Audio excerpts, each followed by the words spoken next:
Salut, j'espère que tu vas bien. Si c'est la première fois que tu es sur la chaîne, je te souhaite la bienvenue.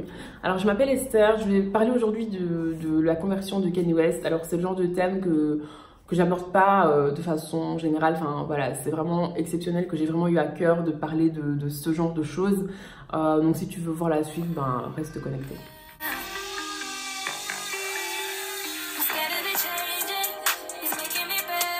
Tu l'as certainement entendu, tu l'as certainement vu, que voilà, il y a plusieurs articles, il y a plusieurs vidéos, etc. sur la conversion de Kanye West, sur le fait qu'il aurait donné sa vie à Christ, sur le fait qu'il fait des Sunday service aux États-Unis.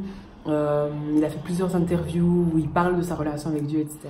Alors, il y a énormément de commentaires, notamment de personnes chrétiennes, qui remettent en question la conversion de Kanye West, qui disent que il est peut-être pas converti, que c'est pour manipuler les gens.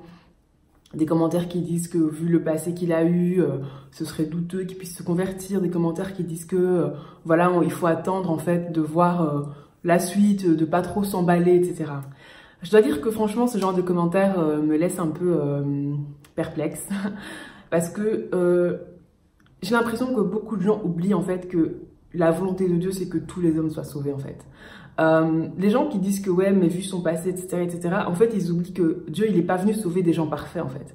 Dieu, il n'est pas venu sauver des gens qui étaient parfaits comme il voulait. Non, il est venu sauver des pécheurs. Donc, peu importe où Christ t'a trouvé, tu étais un pécheur avant que Christ ne te sauve. Si on prend l'exemple de Saul de Tarse, qui est devenu l'apôtre Paul, le très grand apôtre Paul, qui a écrit énormément de livres de la Bible et qui a autant impacté le milieu chrétien, l'apôtre Paul persécutait les chrétiens. L'apôtre Paul persécutait les chrétiens. Voilà le passé de l'apôtre Paul. Donc les gens qui viennent critiquer un peu le passé de Kanye West, j'ai l'impression qu'ils oublient un peu qui est-ce qu'on est avant de donner sa vie à Christ. Alors bien sûr, on n'a peut-être pas tous le même passé. Il y a des gens qui ont des passés de mafieux, il y a des gens qui ont des passés de voleurs, il y a des gens qui ont juste des passés d'orgueilleux, de menteurs, etc. On vient pas tous du même endroit, mais finalement, on était tous des pécheurs en fait. Et peu importe d'où tu viens, que tu viennes de la drogue ou que tu viennes du mal-être ou que tu viennes du vol ou que tu viennes juste du mensonge et de l'orgueil, si tu donnes pas ta vie à Christ, tu finiras au même endroit, c'est-à-dire l'enfer. J'aimerais aussi parler du fait que la volonté de Dieu, c'est que tous les hommes soient sauvés, y compris Kanye West. Et Kanye West, c'est quelqu'un qui est énormément connu. Que ce soit dans le domaine du musical, peu importe en fait, c'est quelqu'un qui est connu, c'est quelqu'un qui a une plateforme de dingue. Et juste un exemple, là, il a sorti un album qui s'appelle Jesus is King, ok, un album qui s'appelle Jesus is King. Donc, dans le titre de l'album, il y a le nom de Jésus. En l'espace de 12 heures, cet album a été streamé 38 millions de fois. Cet album a été streamé 38 millions de fois en l'espace de 12 heures. Quand Kanye West sort une vidéo, c'est des trucs qui sont vus avec des milliers de vues. Donc c'est quelqu'un en fait qui peut impacter, qui peut influencer tellement de gens en fait.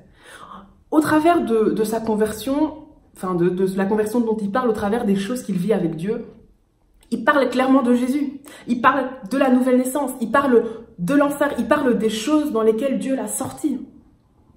Il parle de ces choses-là.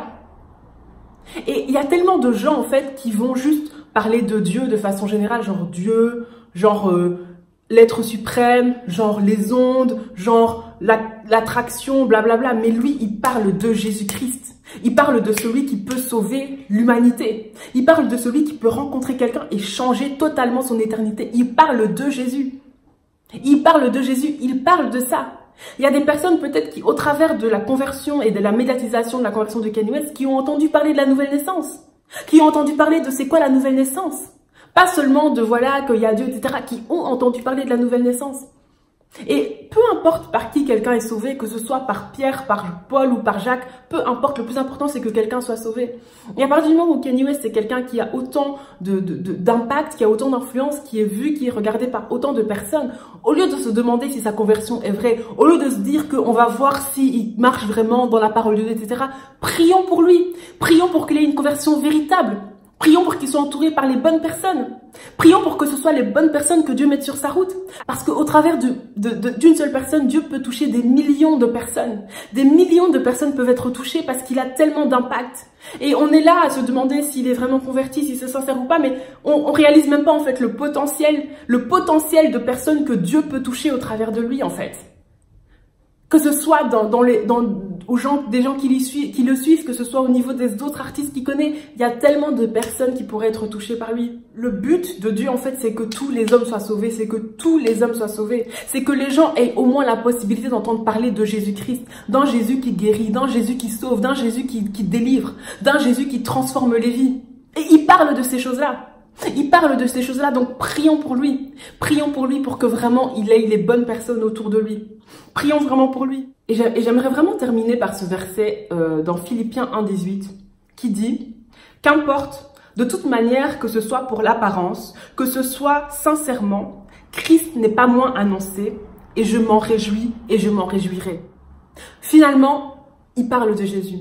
Finalement, l'évangile est annoncé. Finalement, il y a des gens qui entendent parler de Christ, qui se disent que waouh, il y a peut-être un Jésus qui existe en fait. Et c'est ça qui doit nous réjouir.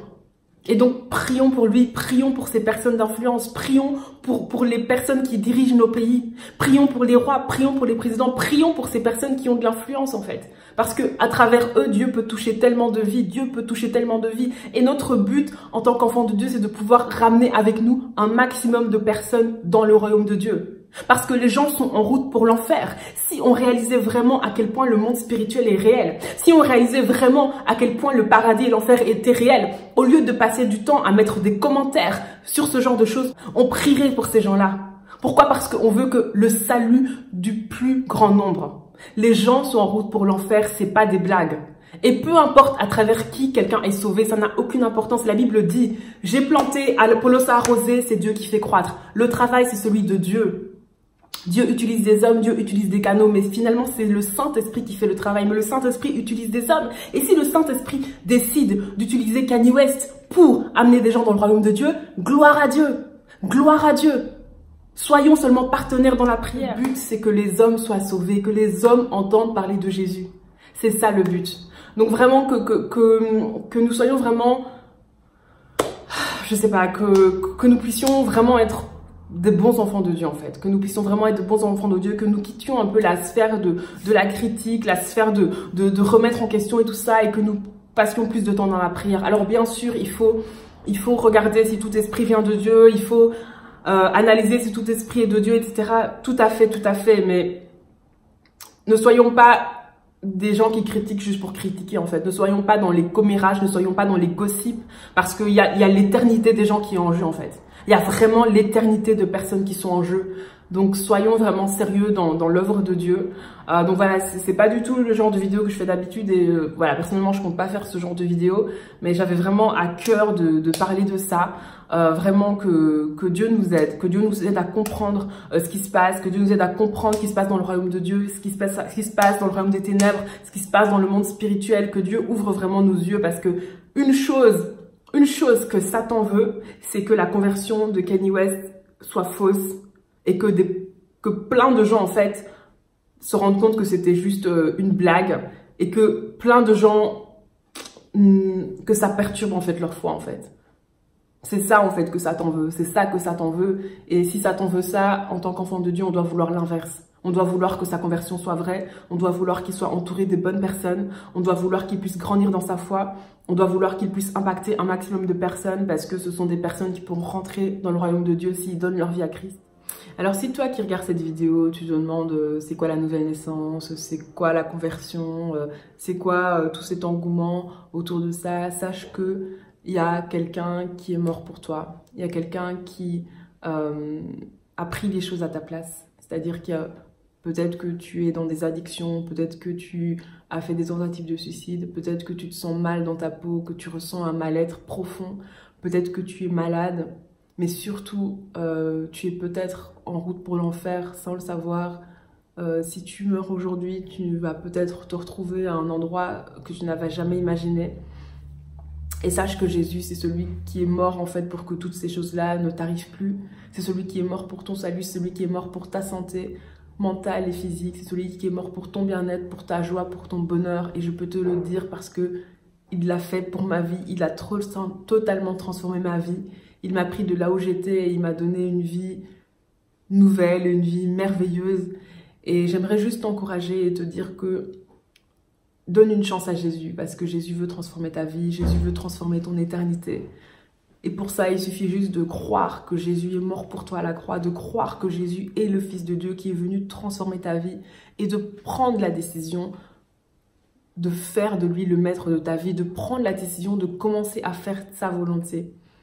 Prends la décision de commencer à faire la volonté de Dieu dans ta vie. Et alors que tu prends cette décision, alors que tu décides de te soumettre à Dieu, sache que le Saint-Esprit vient habiter en toi pour totalement transformer ta vie. Pour totalement transformer ta vie, pour briser des chaînes, pour venir guérir des blessures, pour venir te donner la vie que tu mérites et pour surtout transformer ton éternité. Prends la décision de croire en Jésus-Christ et tu ne seras pas déçu. Tu ne seras pas déçu. Crie à Jésus. Crie à Jésus. Demande-lui d'intervenir dans ta vie. Demande-lui de changer les choses dans ta vie. Demande-lui de te révéler à toi. Je te mets au défi de prendre cette décision et tu verras ce qu'il va faire. Alors, je te remercie vraiment d'avoir suivi cette vidéo jusqu'au bout. J'espère que cette vidéo t'a plu, t'a fait du bien. Si c'est le cas, n'hésite surtout pas à la partager autour de toi. Et puis, moi, je te retrouve une prochaine fois pour une prochaine vidéo.